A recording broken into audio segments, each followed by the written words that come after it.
اللہ خود اس بندے کو سلام پیش کرتا ہے جو عصر کی نماز کے بعد یہ ایک تسبیح پڑھتا ہے۔ ایسے انسان پر روزانہ اللہ کی رحمتیں برستی ہیں اور اس کی تمام دینی اور دنیاوی مشکلات دور ہو جاتی ہیں۔ رحمت کے فرشتے ایسے انسان مغفرت کی دعا کرتے ہیں اور قیامت کے دن اس کا ٹھکانہ جنت ہوگا۔ بسم اللہ الرحمن الرحیم۔ ناظرین، حضور نبی کریم صلی اللہ علیہ وسلم سے محبت کرنا فرض، واجب اور لازم ہے۔ یہ ایمان کا لازمی حصہ ہے، اس کے بغیر انسان مومن ہو ہی نہیں سکتا۔ محبت کی علامت میں سے یہ ہے کہ تمام معاملات میں حضور نبی کریم صلی اللہ علیہ وسلم کی اطاعت و اتباع کی جائے۔ اللہ رب العزت نے اپنی ذات کے ساتھ محبت کرنے والوں کا دعویٰ محبت پرکھنے کے لیے اپنے آخری نبی رسول حضرت سیدنا محمد رسول اللہ صلی اللہ علیہ وسلم کی اتباع کو معیار ٹھہرایا ہے۔ چنانچہ قرآن مجید میں ارشاد ربانی ہوتا ہے کہ آپ ان محبتوں کے دیداروں سے کہہ دیجئے کہ اگر تم اللہ تعالیٰ سے محبت کرتے ہو تو میری اتباع کرو، اللہ تم سے محبت کرے گا اور تمہارے گناہوں کو معاف فرما دے گا۔ اللہ تعالیٰ معاف فرمانے والا اور بہت رحم فرمانے والا ہے۔ ایمان کے وجود کا دار و مدار محبت رسول پر ہے۔ مسلمان اسی وقت کامیاب کامران ہوگا جب کہ اس کے دل میں رسول کریم صلی اللہ علیہ وسلم کی محبت و عقیدت تمام مخلوقات سے زیادہ ہو۔ سورہ توبہ میں اللہ سبحانہ تعالیٰ ارشاد فرماتے ہیں کہ آپ فرما دیجئے کہ تمہارے باپ اور تمہارے بیٹے اور تمہارے بھائی اور تمہاری بیویاں اور تمہارے کنبے قبیلے اور تمہارا کمایا ہوا مال و دولت اور وہ تجارت جس کے کم ہونے سے تم ڈرتے ہو اور تمہارے وہ گھر یعنی رہائش گاہیں جنہیں تم پسند کرتے ہو، اگر تمہیں یہ اللہ تعالیٰ اور اس کے محبوب صلی اللہ علیہ وسلم اور اس کی راہ میں جہاد کرنے سے زیادہ عزیز ہے تو تم انتظار کرو کہ اللہ تعالیٰ اپنا عذاب لے آئے، اور اللہ فاسقوں یعنی گمراہوں کو ہدایت نہیں دیتا۔ سورۃ توبہ کی اس آیت مبارکہ میں اللہ تعالیٰ نے 8 طرح کے لوگوں اور چیزوں کا تذکرہ فرما کر انسانیت کو اپنی رحیم ذات اور رسول کریم صلی اللہ علیہ وسلم اور جہاد فی سبیل اللہ کی محبت کو واجب قرار دیا اور اسے فوقیت نہ دینے والوں کو عذاب اہلیہ کا مستحق ٹھہرایا ہے۔ علامہ بن قیام رحمۃ اللہ علیہ صراحتاً فرماتے ہیں کہ یہ آیت اس بات کی واضح دلیل ہے کہ جو آدمی آپ صلی اللہ علیہ وسلم کو اپنے نفس سے زیادہ عزیز نہ رکھے وہ مومن نہیں ہے۔ اولیت 2 چیزوں کو شامل ہے: آپ صلی اللہ علیہ وسلم سے محبت و انس اپنی جان سے زیادہ ہو، اور انسان کا اپنا اوپر کوئی حکم نہ ہو بلکہ اس کے نفس پر رسول اللہ صلی اللہ علیہ وسلم کا حکم ایسے نافذ ہو جیسے آقا اپنے غلام اور باپ اپنی اولاد پر حکم چلاتا ہے، بلکہ آپ صلی اللہ علیہ وسلم کا حکم اس سے بھی بڑھ کر ہو۔ نبی کریم صلی اللہ علیہ وسلم سے محبت دین حق کی شرط اول ہے، اسی میں ہو اگر خامی تو سب کچھ نامکمل ہے۔ بہت سی احادیث مبارک بھی وارد ہوئی ہیں جو ان دونوں آیتوں کے مدلل ہونے پر بڑے بلیغ انداز میں روشنی ڈالتی ہیں، اور جب رسول کریم صلی اللہ علیہ وسلم کو بڑی تاکید انداز میں بیان کرتی ہیں۔ بخاری شریف میں سیدنا ابو ہریرہ رضی اللہ تعالیٰ عنہ سے روایت ہے کہ آپ صلی اللہ علیہ وسلم نے ارشاد فرمایا، اس ذات کی قسم جس کے قبضہ قدرت میں میری جان ہے، تم میں سے کوئی اس وقت تک مومن نہیں ہو سکتا جب تک کہ میں اس کے نزدیک اس کے والدین اور اس کی اولاد سے زیادہ محبوب نہ ہو جاؤں۔ ناظرین کرام، حب کے معنی لاڈ اور پیار، محبت، الفت، انس، اخلاق، تعلق، ملان، دوستی اور یارانہ کے ہیں۔ محبت کرنے والے کو محب کہتے ہیں، جس سے محبت کی جائے اسے محبوب کہتے ہیں۔ امام غزالی رحمۃ اللہ علیہ فرماتے ہیں کہ محبت طبیعت کا میلان ہے، ایسی شے کی طرف جس سے لذت حاصل ہو۔ ناظرین کرام، انسان دنیا میں جس سے بھی محبت و پیار کرتا ہے تو اس کی کوئی نہ کوئی وجہ یا سبب ضرور ہوتا ہے جس کی بنیاد پر وہ کسی شخص یا کسی چیز کو اپنا محبوب بنا لیتا ہے۔ ان میں 4 چیزیں انتہائی اہم اور قابل ذکر ہیں۔ نمبر 1 حسن و جمال، نمبر 2 فضل و کمال، نمبر 3 قرابت و اتصال، نمبر 4 احسان۔ آپ صلی اللہ علیہ وسلم کی ذات کریمہ میں یہ چاروں اوصاف جمیلہ بدرجہ اتم پائی جاتی ہیں، چنانچہ ہر امتی کو ہر چیز سے بڑھ کر آپ صلی اللہ علیہ وسلم سے ہی محبت کرنی ہے، اور محبت و اطاعت اتباع کے بغیر ممکن نہیں۔ اس لیے محبت کے تقاضوں کو پورا کرتے ہوئے زندگی بسر کرنی چاہیے۔ ان 4 اسباب کی پہلی وجہ نمبر 1 حسن و جمال۔ انسان خوبصورت شخصیت، خوبصورت چیز یا خوبصورت منظر کو دیکھیے تو دل بے اختیار اس کی طرف کھینچا چلا جاتا ہے۔ اللہ تعالیٰ نے آپ صلی اللہ علیہ وسلم کو ایسا حسن و جمال عطا فرمایا کہ اس کو قلم سے بیان کرنا مشکل اور ناممکن ہے۔ ترمذی شریف میں حضرت سیدنا انس رضی اللہ تعالیٰ عنہ سے روایت ہے کہ اللہ تعالیٰ نے کسی نبی کو مبعوث نہیں فرمایا جو خوش آواز اور خوش رونا ہو۔ ہمارے سیدنا مولانا نبی کریم مکرم صلی اللہ علیہ وسلم ان سب انبیاء کرام علیہ السلام میں سے صورت میں سب سے زیادہ حسین اور آواز میں سب سے زیادہ احسن تھے۔ حضرت سیدنا احسان بن ثابت رضی اللہ تعالی عنہ فرماتے ہیں کہ آپ سے زیادہ حسین میری آنکھیں نہیں کبھی نہیں دیکھا، آپ سے زیادہ خوبصورت بیٹا کسی عورت نے نہیں جنا، گویا آپ ہر عیب سے ایسے پاک پیدا کیے گئے جیسے کہ آپ نے چاہا۔ ام المومنین سیدہ طیبہ طاہرہ عائشہ صدیقہ رضی اللہ تعالیٰ عنہ فرماتی ہیں کہ آپ صلی اللہ علیہ وسلم کی آنکھ اتنی حیادار تھی کہ میں نے عرب کی کنواری لڑکیوں میں بھی ایسی حیا نہیں دیکھی۔ اگر زلیخا کی سہیلیاں آپ صلی اللہ علیہ وسلم کے چہرہ انور کو دیکھ لیتی تو ہاتھیوں کی بجائے دلوں کو کاٹ لیتی۔ ام المومنین سیدہ عائشہ صدیقہ رضی اللہ تعالیٰ عنہ کے اشعار آپ صلی اللہ علیہ وسلم کی شان اقدس میں کچھ یوں ہیں کہ ایک ہمارا سورج ہے اور ایک آسمان کا سورج ہے، اور ہمارا سورج آسمان کے سورج سے کہیں بڑھ کر ہے۔ وہ سورج فجر کے بعد نکلتا ہے اور میرا سورج عشاء کے بعد چمکتا ہے۔ ناظرین، حضرت جابر بن سمرہ رضی اللہ تعالیٰ عنہ روایت فرماتے ہیں کہ میں ایک مرتبہ رات کے وقت مسجد میں داخل ہوا تو آپ صلی اللہ علیہ وسلم مسجد میں تشریف فرما تھے اور آپ صلی اللہ علیہ وسلم کے سر مبارک پر 14ویں کا چاند چمک رہا تھا۔ میں تھوڑی دیر آپ کے چہرے انور کو دیکھتا اور پھر چاند کی طرف دیکھتا، بالآخر میرے دل نے فیصلہ کیا کہ میرے آقا چاند سے زیادہ حسین ہے۔ حضرت سیدنا عبداللہ بن سلام رضی اللہ تعالی عنہ فرمایا کرتے تھے کہ میں آپ کو دیکھتے ہی پہچان گیا، یہ چہرہ کسی جھوٹے انسان کا نہیں ہو سکتا۔ علامہ شمس الدین قرطبی رحمۃ اللہ علیہ لکھتے ہیں کہ آپ کا پورا حسن و جمال ظاہر نہیں کیا گیا ورنہ کوئی انسان دیکھنے کی تاب نہ لا سکتا۔ نمبر 2، فضل و کمال۔ اللہ سبحانہ و تعالیٰ نے آپ صلی اللہ علیہ وسلم کو اس قدر فضل و کمال عطا فرمایا کہ قرآن مجید میں نبی امی کا لقب عطا فرمایا کہ آپ صلی اللہ علیہ وسلم دنیا میں کسی کے سامنے شاگرد بن کر نہ بیٹھے۔ آپ صلی اللہ علیہ وسلم کو پڑھانے والا اور علم عطا کرنے والا خود ساری کائنات کا خالق و مالک و مختار ہے، جس نے آپ کو اتنا علم دیا کہ سورہ نساء میں فرمایا اور آپ کو اس چیز کا علم دیا جو آپ نہیں جانتے تھے، اور اللہ تعالیٰ کا آپ پر بہت بڑا فضل ہے۔ ناظرین کرام، جب بڑی ہستی کسی چیز کو بڑا کہے تو وہ واقعتاً بہت بڑی ہوتی ہے۔ اللہ تعالیٰ کی ذات سب سے بڑی ذات ہے۔ حضرت ابو ہریرہ رضی اللہ تعالیٰ عنہ روایت کرتے ہیں کہ آپ صلی اللہ علیہ وسلم نے فرمایا، مجھے دیگر انبیاء کرام علیہ السلام پر 6 چیزوں کے باعث فضیلت دی گئی۔ میں جو الکلام سے نوازا گیا ہوں اور روب کے ساتھ میری مدد کی گئی، اور میرے لیے اموال غنیمت حلال کیے گئے، اور میرے لیے ساری زمین پاک کر دی گئی اور سجدہ گاہ بنا دی گئی، اور میں تمام مخلوق کی طرف بھیجا گیا ہوں، اور میری آمد سے انبیاء کرام علیہ السلام کا سلسلہ ختم ہو گیا۔ حضرت عبداللہ بن سلام رضی اللہ تعالیٰ عنہ سے روایت ہے کہ آپ صلی اللہ علیہ وسلم نے ارشاد فرمایا، میں ساری اولاد آدم علیہ السلام کا سردار ہوں، اور یہ اظہار فخر کے طور پر نہیں کہتا۔ سب سے پہلے مجھ سے زمین شق ہو گئی، میں سب سے پہلے شفاعت کرنے والا ہوں، اور سب سے پہلے میری شفاعت قبول کی جائے گی۔ میرے ہاتھ میں اللہ تعالیٰ کی حمد کا جھنڈا ہوگا، جس کے نیچے حضرت آدم علیہ السلام اور ان کے علاوہ تمام لوگ ہوں گے۔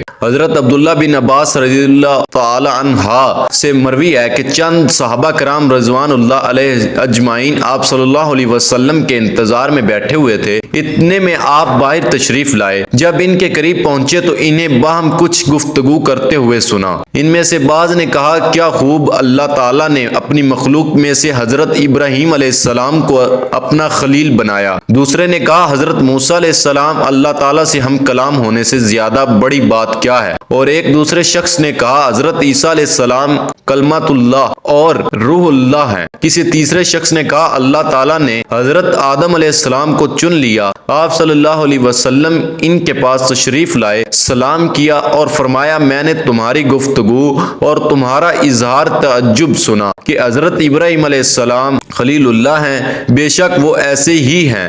حضرت موسیٰ علیہ السلام کلیم اللہ ہیں، بے شک وہ اسی طرح ہیں۔ حضرت عیسیٰ علیہ السلام روح اللہ ہیں اور کلمت اللہ ہیں، واقعی وہ اسی طرح ہیں۔ حضرت آدم علیہ السلام کو اللہ تعالیٰ نے چن لیا، وہ بھی یقیناً ایسے ہی شرف والے ہیں۔ سن لو، میں اللہ تعالیٰ کا حبیب ہوں، اور میں یہ بطور فخر اظہار نہیں کر رہا، میں قیامت کے دن حمد کا جھنڈا اٹھانے والا ہوں، اور یہ بطور فخر نہیں کہتا۔ قیامت کے دن سب سے پہلے شفاعت کرنے والا بھی میں ہی ہوں، اور سب سے پہلے میری شفاعت قبول کی جائے گی، اور میں یہ بطور فخر اظہار نہیں کر رہا ہوں، سب سے پہلے جنت کا کنڈا کھٹکھٹانے والا بھی میں ہی ہوں۔ اللہ تعالیٰ میرے لیے اسے کھولے گا اور مجھے اس میں داخل فرمائے گا۔ میرے ساتھ فقیر و غریب مومن ہوں گے، اور میں یہ بطور فخر اظہار نہیں کر رہا ہوں، میں اولین و آخرین اللہ تعالیٰ کے حضور سب سے زیادہ عزت والا ہوں، اور یہ میں بطور فخر نہیں کہتا بلکہ تحدیث نعمت کے طور پر بیان کر رہا ہوں۔ کسی سے محبت انس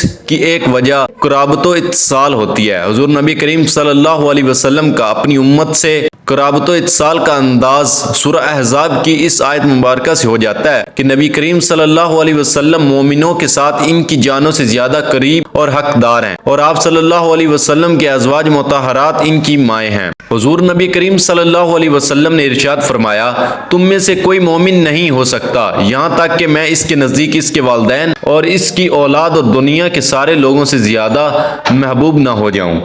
محبت و پیار کا نمبر 4 سبب محبوب کا محسن ہونا بھی ہے۔ عربی زبان کا مشہور مقولہ ہے آل انسان عبد الاحسان۔ اسی طرح کسی نے خوب کہا ہے کہ دلوں کی فطرت ہے کہ جو ان پر احسان کرے اس سے محبت کرتے ہیں۔ صلی اللہ علیہ وسلم کی امت پر اس قدر احسانات ہیں کہ ان کا احاطہ کرنا، انہیں قلم بند کرنا مشکل و ناممکن ہے۔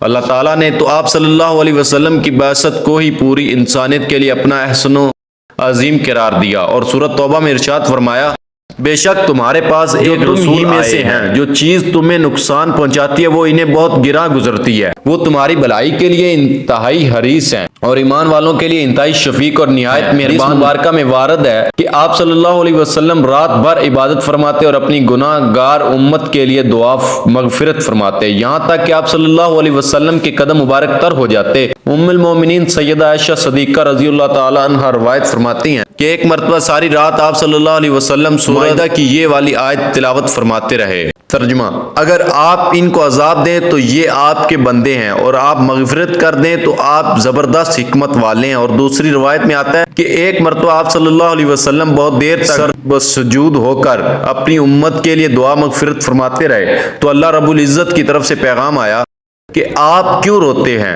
ہم آپ کو راضی کریں گے۔ چنانچہ ارشاد بانی ہے کہ ان قریب تیرا رب تجھے اتنا عطا کرے گا تو راضی ہو جائے گا۔ جب نبی کریم صلی اللہ علیہ وسلم پر یہ آیت نازل ہوئی تو آپ صلی اللہ علیہ وسلم نے فرمایا کہ میں اس وقت تک راضی نہیں ہوں گا جب تک میرا آخری امتی بھی جنت میں داخل نہ ہو جائے۔ حضرت سیدنا انس رضی اللہ تعالیٰ عنہ سے روایت ہے کہ آپ صلی اللہ علیہ وسلم نے فرمایا کہ ہر نبی نے کچھ چیزیں مانگی، یا فرمایا کہ ہر نبی کو ایک دعا دی گئی جس چیز کی اس نے دعا مانگی پھر اسے قبول کیا گیا، لیکن میں نے اپنی دعا قیامت کے دن اپنی امت کی شفاعت کے لیے محفوظ رکھی ہوئی ہے۔ ناظرین، یہ اللہ کا احسان ہے، اور اللہ اس انسان کو خود سلام کرتا ہے جو ایک تسبیح پڑھتا ہے۔ نبی کریم صلی اللہ علیہ وسلم نے ارشاد فرمایا کہ یہ تسبیح زیادہ سے زیادہ پڑھا کرو۔ یہ تسبیح اللہ سبحانہ و تعالیٰ کی ان نعمتوں میں سے ہے جو اپنے دامن میں بے پناہ فیوز برکات سمیٹے ہوئے ہے۔ یہ ایسی لازوال دولت ہے کہ جسے مل جائے اس کی دین دنیا سنور جاتی ہے۔ اور یہ تسبیح پڑھنے کی برکت کا اندازہ اس بات سے بھی ہوتا ہے کہ اللہ رب العزت یہ تسبیح پڑھنے والے پر خود سلام فرماتا ہے۔ تو کتنا خوش قسمت ہے وہ انسان اور وہ بندہ کہ جس کو اللہ سبحانہ و تعالیٰ خود سلام بھیجتا ہے۔ حضرت عبداللہ بن عوف رضی اللہ تعالیٰ عنہ روایت کرتے ہیں کہ نبی کریم صلی اللہ علیہ وسلم نے فرمایا کہ جبریل علیہ السلام میرے پاس آئے اور مجھے یہ خوشخبری سنائی کہ آپ کا پروردگار فرماتا ہے کہ جو شخص یہ تسبیح پڑھتا ہے میں اس پر سلام بھیجتا ہوں۔ تو جو بھی انسان یہ تسبیح پڑھتا ہے اللہ اس کے گناہوں کو یوں مٹا دیتا ہے جسے پانی آگ کو بجھا دیتا ہے۔ یہ تسبیح اللہ کی راہ میں تلواریں چلانے سے اور اپنی جانیں قربان کرنے سے بھی زیادہ افضل ہے۔ حضرت حذیفہ رضی اللہ تعالیٰ عنہ کا فرمان ہے کہ جو شخص یہ تسبیح پڑھتا ہے اللہ اس کی اولاد کو اور اولاد کی اولاد کو بھی رنگ دیتا ہے۔ حضرت وہب رضی اللہ تعالیٰ عنہ نے فرمایا کہ یہ تسبیح پڑھنا اللہ تعالیٰ کی بہترین عبادات میں سے ایک عبادت ہے، اور جان لیجئے کہ اس تسبیح کے بغیر دعائیں قبول نہیں ہوتی۔ ناظرین کرام، یہ تسبیح درود پاک کی ہے کہ جو بندہ بھی نبی رحمت، نبی آخر الزمان حضرت محمد مصطفیٰ صلی اللہ علیہ وسلم پر درود بھیجتا ہے اللہ تعالیٰ اس پر درود بھیجتا ہے، اور جو نبی کریم صلی اللہ علیہ وسلم پر سلام بھیجتا ہے اللہ پاک اس پر سلام بھیجتا ہے۔ ناظرین کرام، آپ جتنی بھی نمازیں پڑھ لیں، روزے رکھ لیں، حج، زکوٰۃ اور تمام نیک اعمال کر لیں، وہ سب ہم اللہ سبحانہ و تعالیٰ کے لیے کر رہے ہیں۔ تو یقین اللہ تعالیٰ یہ تمام اعمال قبول فرمانے والے ہیں، لیکن آپ صلی اللہ علیہ وسلم پر درود شریف بھیجنا ایک ایسی عبادت اور ایک ایسا عمل ہے کہ جو صرف اور صرف ہونٹ ہلانے سے بھی قبول ہو، اور یہ ایک ایسا ذکر ہے جو کبھی رد نہیں ہوتا اور ہمیشہ اللہ تعالیٰ کی بارگاہ میں قبول ہوتا ہے، جبکہ باقی جو بھی عبادات کی جاتی ہے ان کے بارے میں ہم یہ نہیں کہہ سکتے کہ یہ قبول ہے یا نہیں۔ اللہ سبحانہ وتعالیٰ قرآن پاک میں فرماتا ہے کہ تم ایک نیکی کرتے ہو ہم تمہیں اس کا 10 گنا اجر دیتے ہیں، اور یقین درود شریف پڑھنا ایک باکمال نیکی ہے، اور اس سے بڑی نیکی کیا ہو سکتی ہے۔ حضرت ابو ہریرہ رضی اللہ تعالی عنہ سے روایت ہے، آپ صلی اللہ علیہ وسلم نے فرمایا، جس نے مجھ پر ایک مرتبہ درود بھیجا اللہ تعالیٰ اس پر 10 رحمتیں نازل فرمائے گا۔ اللہ جل شان کا ایک بہت بڑا احسان ہے، اس کی ذات اقدس نے ہمیں اپنے حبیب صلی اللہ علیہ وسلم کا امتی پیدا فرمایا، اور ہمارے دلوں کو آپ صلی اللہ علیہ وسلم کی محبت اور آپ صلی اللہ علیہ وسلم کی غلامی کا شرف عطا فرمایا۔